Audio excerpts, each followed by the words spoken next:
অনেক ভোগান্তি, 2 ঘন্টা দাঁড়ায় 160 টাকার গ্যাস পাইছি।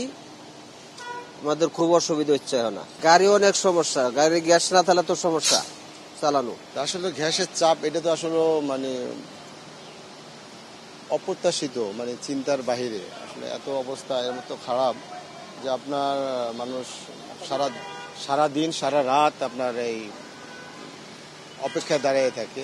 কালকে রাত্রি মনে করেন 12টা 12:30টার দিকে গ্যাস আসছে, আবার 1 ঘন্টা চলছে, আবার চলে গেছে, আবার ভোর রাতের দিকে আসছে, এখন আবার গ্যাস চলে গেছে। তাই একটু প্রেশার আছে, ওই প্রেশার আমরা দিচ্ছি, হয়তো 15 মিনিট আধা ঘন্টার ভিতরে আবার বন্ধ হয়ে যাবে। হয়তো সারাদিনে, হয়তো এই কয়দিন তো সারাদিনে আর আসে না, গ্যাস আর আসে না। অনেক ক্ষতি হচ্ছে। আমার তো বড় পাম্প, বড় স্টাফ অনেকগুলো, আসলে এগুলো তো মেনটেন করা আসলে সুটাফ না, কোনো আশ্বাস পাচ্ছি না। এটা বলতেছে এই তো হতেছে, মাঝখানে শুনলাম 3-4 দিন, তারপরে 1 সপ্তাহ, এখন 2 সপ্তাহ ঠিক হবে কিনা তাও নিশ্চয়তা দিতে পারতেছে।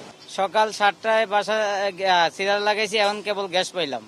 তো এটা তো ভোগান্তি বললে তো ভুল হয়, মহা ভোগান্তি। আর এই সমস্যা তো আমরা দ্রুত সমাধান চাই। আর কিভাবে সরকার সমাধান করবে এটাই তো বড় কথা। আমরা তো এটা আসলে পোহাইতে চাই না। এই সময় কষ্ট দুঃখ তো আর আমাদের করে লাভ হয় না, কারণ প্রত্যেকদিন গ্যাস নিতে হয় আমাদের। আর যদি প্রেশার ভালো থাকে, গ্যাসের সংকট না থাকে, তাহলে তো আমাদের জন্যই ভালো হয়। না না, চাহিদার মতো পেলাম কোথায়? আমার গ্যাস ঢুকবে প্রায় 13 থেকে 1400 টাকা, গ্যাস ঢুকছে 500-600 টাকার মতো। তাহলে বাকি তো আবার কালকে আমার গ্যাস নেওয়া লাগতেছে। আর যদি ফুল প্রেশার থাকতো তাহলে তো আমার সমস্যা থাকতো না। আমি একদিন গ্যাস নিলে 2 দিন 3 দিন চালাইতে পারতাম। তাহলে এটা আমার জন্য ভোগান্তি না। আজকে কষ্ট করলাম, আবার কালকে কষ্ট করা লাগতেছে। আমরা কোম্পানির গাড়ি চাকরি করি, কোম্পানিতে আছি।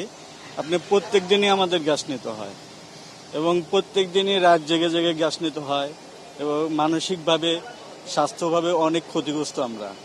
কারণ হচ্ছে দেশে যে পরিস্থিতি গ্যাসের, আমাদের এই সরকারের উচিত আরো মানে এদের প্রতি আর একটু খেয়াল দেওয়া। আমরা সাধারণ যারা ড্রাইভার আছি তাদের জন্য একটু খেয়াল করা। আসলে প্রকৃত প্রত্যেক দিন রাত জেগে জেগে গ্যাস নেওয়া, সারাদিন ডিউটি করা প্রত্যেকটা মানুষেরই মানে খুব কষ্টকর একটা পরিস্থিতি দাঁড়াইছে। সরকার উচিত আমাদের যাতে খেয়াল করে, এটি আশা করি আমাদের জন্য।